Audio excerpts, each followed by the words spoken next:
విజయనగర రాజ్యంలో ఓ కొత్త మంత్రి చేరాడు. అతను రాజుగారికి నమ్మకస్తుడిననే పేరుతో తనే గొప్పవాడినని చాటుకునే ప్రయత్నం చేసేవాడు. ఈ రాజ్యంలో నన్ను మించిన తెలివైన వాడు లేడు అని ఎప్పుడూ చెప్పుకుంటూ ఉండేవాడు. అయితే తెనాలి రామకృష్ణుడు ఇలాంటి గొప్పలు చెప్పుకునే వారికి మంచి గుణపాఠం చెప్పడం తన వృత్తిగా చేసుకున్నాడు. ఒకరోజు రాజుగారి సమక్షంలోనే ఆ మంత్రి నాకంటే తెలివైన వాడుంటే చూపించండి అని గర్వంగా చెప్పాడు. రాజుగారు నవ్వి సరే తెనాలి, నీకు ఏదైనా ఉపాయం ఉంటే చూపించు అని అనుమతి ఇచ్చారు. తెనాలి రామకృష్ణుడు కొంచెం ఆలోచించి, మహారాజా, నేను ఈ మంత్రి గారికి చిన్న పరీక్ష పెడతాను. ఆ తరువాత ఆయన నిజంగా తెలివైన వాడు కాదో తెలుస్తుంది అని అన్నాడు.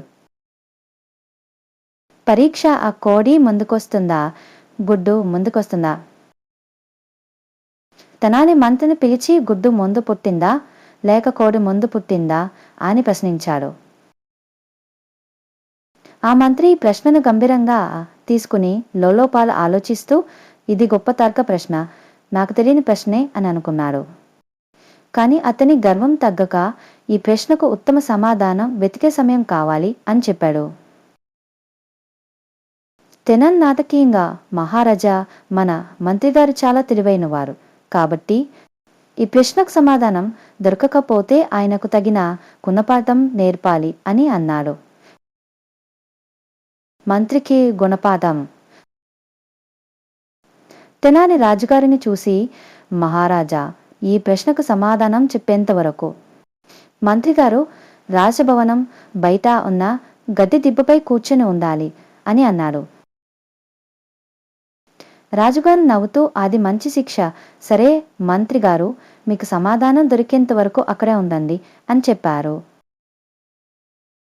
బీచి బీచి చెమటలు పట్టిన మంత్రి గడ్డి దిబ్బపై కూర్చొని రోజంతా ఆలోచించేవాడు. కోడి ముందు పుట్టిందా, గుడ్డు ముందు పుట్టిందా అనే ప్రశ్న అతని మెదడును మెలిపెట్టసాగింది.